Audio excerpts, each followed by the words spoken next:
अब मुश्किल होगी एफआईआर, अब आमतौर पे दर्ज नहीं होगी एफआईआर। क्या नया कानून लागू होने से आम व्यक्ति एफआईआर दर्ज नहीं करवा पाएगा? क्या नए कानून ने पुलिस को पैसा वसूली और उत्पीड़न का जरिया दे दिया है एफआईआर के मामले में? जय संविधान, मैं प्रेम प्रकाश यादव। मैं बात कर रहा हूं भारतीय नागरिक सुरक्षा संहिता 2023 में एफआईआर की। अब पुलिस उत्पीड़न करेगी और व्यथित व्यक्ति और आरोपित व्यक्ति दोनों का शोषण होगा नए कानून से।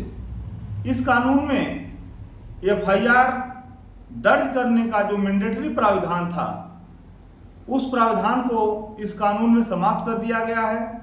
नए कानून के मुताबिक उसकी धारा 173(1) में जब हम पुलिस थाने के भार साधक अधिकारी को प्रथम सूचना रिपोर्ट देते हैं तो उसको अगर सजा का प्रावधान 3 से लेकर के 7 साल तक का रहता है तो उस मामले में थाने के भार साधक अधिकारी को यह अधिकार मिल गया है कि वो पुलिस अधीक्षक लेवल के अधिकारी से, यानी डिप्टी एसपी या सीओ लेवल के अधिकारी से अनुमति ले करके उस मामले में वह 14 दिन तक जांच कर सकता है और जांच करने के बाद वह यह रिपोर्ट लगा सकता है कि यह मामला सही पाया गया, गलत पाया गया।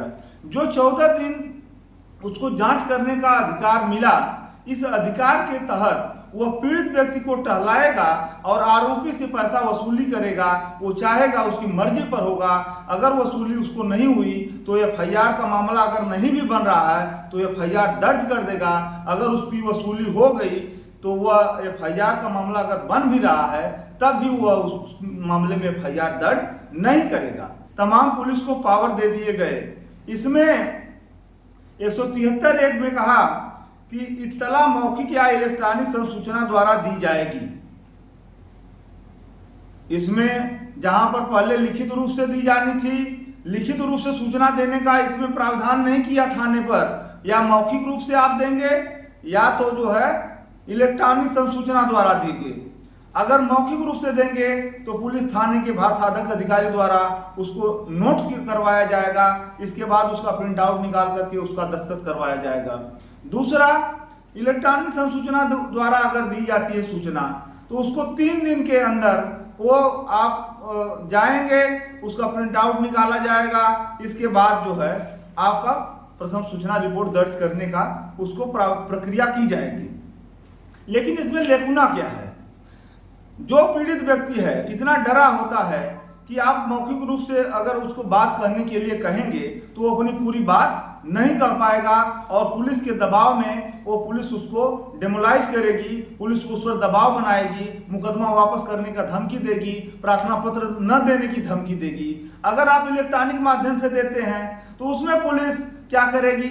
उसमें जो है उसमें 3 दिन के अंदर जाकर के थाने पर आपको दस्तखत करना है।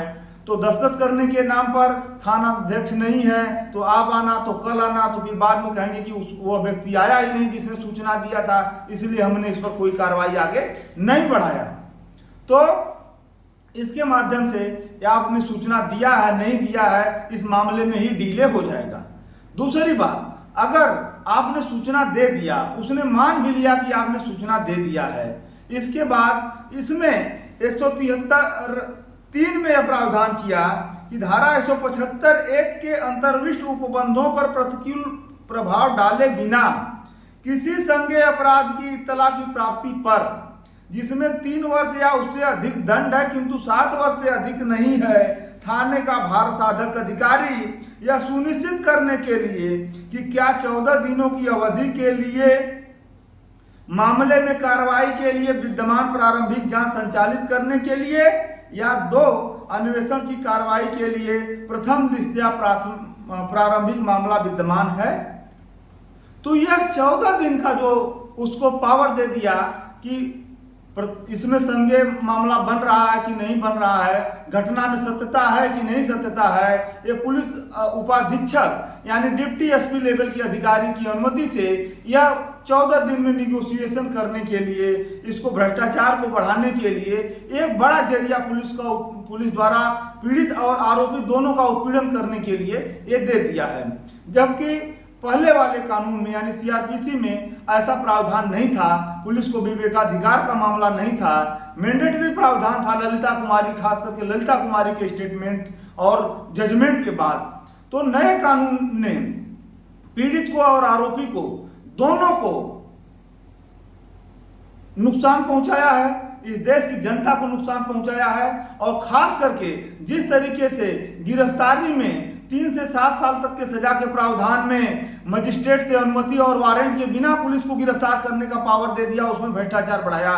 ठीक इसी तरीके से एफआईआर दर्ज करने के मामले में 3 से 7 साल तक के सजा के प्रावधान में पुलिस को विवेकाधिकार दे दिया कि वो जांच करे, 14 दिन तक जांच कर सकता है, मामले की सत्यता का जांच कर सकता है। जबकि ललिता कुमारी के मामले में बहुत ही स्पष्ट रूप से कोर्ट ने कह दिया कि अगर प्रथम दृष्टया अपराध की सूचना देने से मामला बनता है तो ये मैंडेटरी है, पुलिस बाउंड है। अगर पुलिस एफआईआर नहीं करता है तो पुलिस के अधिकारी या जो भी दोषी अधिकारी हैं उनके खिलाफ कार्रवाई की जाएगी।